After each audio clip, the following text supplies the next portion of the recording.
warahmatullahi wabarakatuh. Bismillahirrahmanirrahim. Zara rajulun akhan lahu fi qaryatin fa arsadallahu lahu malakan ala madrajatihi. Faqala aina turidu? Qala akhan li fi hadhihi al-qaryah. Faqala hal lahu 'alaika min ni'matin tarubbuha? Qala la illa anni uhibbuhu fillah. Qala fa inni rasulullah ilaika fi anna Allah ahabbaka kama ahbabtahu. Rawahu Syaikhan. Hadis dimulai dengan huruf zai. Seorang laki-laki sedang berjalan ke satu daerah. Kemudian diketahui bahwa laki-laki tersebut berjalan ke satu daerah untuk mengunjungi kawannya. Allah pun mengutus malaikat menyerupai manusia untuk mencegatnya. Malaikat tersebut berkata kepada laki-laki tersebut, engkau mau kemana? Laki-laki tersebut berkata, saya mau ke rumah kawan saya di satu tempat, satu daerah. Kemudian malaikat yang menyerupai manusia tersebut berkata, apakah engkau hendak membalas budi kepada kawan kamu? Orang tersebut berkata, tidak. Sesungguhnya saya mencintainya dikarenakan Allah. Dan qala fa inni rasulullah ilaika.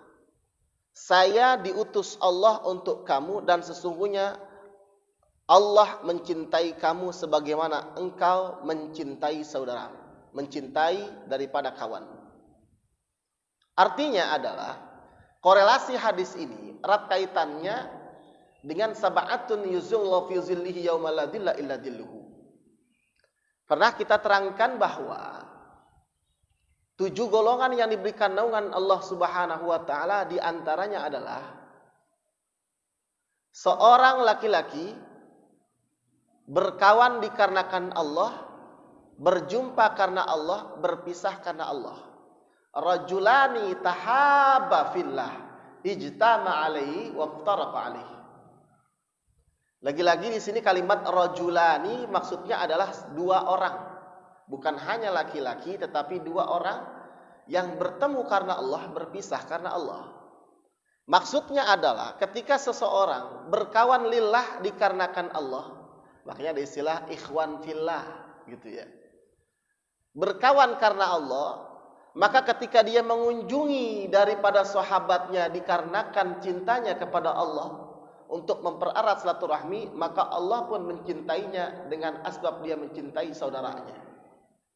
Ini hadis riwayat Imam Bukhari dan Muslim. Jadi seyogianya berkawan bukan karena harta, berkawan bukan karena paras yang ganteng, yang cantik dan rupawan. Berkawan dikarenakan Allah Subhanahu wa ta'ala. Berapa banyak orang yang berkawan dikarenakan masalah dunia. Ketika dia pro dengan dirinya, maka dia berkawan. Berkoloni. Satu kelompok misalkan berkoloni. Ya, jangankan begitu, ada kan kadang-kadang komunitas berkoloni dia. Contoh misalkan ketika adanya reuni, ya reuni tahun 90, misalkan lama banget kan. Berkoloni itu bisa terjadi. Kenapa?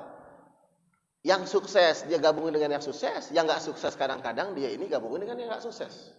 Berkoloni. Nah, yang seperti ini yang tidak diinginkan Allah Subhanahu wa ta'ala.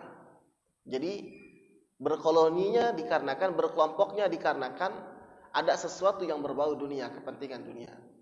Ya. Lain hal kalau kita berkelompok dikarenakan Allah. Satu sisi misalkan seperti ini. Kan memang berkawan disuruh oleh Rasulullah dengan kawan yang baik, karena kawan itu mempengaruhi tabiat kita. Kita berkawan dengan orang-orang yang soleh. Orang yang enggak soleh kita tidak dekati secara intens, itu boleh. Tetapi bukan berarti tidak didekati sama sekali. Kenapa? Karena ketika seseorang hanya bergaul dengan orang-orang soleh, kemudian orang-orang soleh tersebut tidak pernah bergaul walaupun sebentar dengan orang-orang yang nggak soleh, maka orang yang nggak soleh ini dari mana gerbang hidayahnya?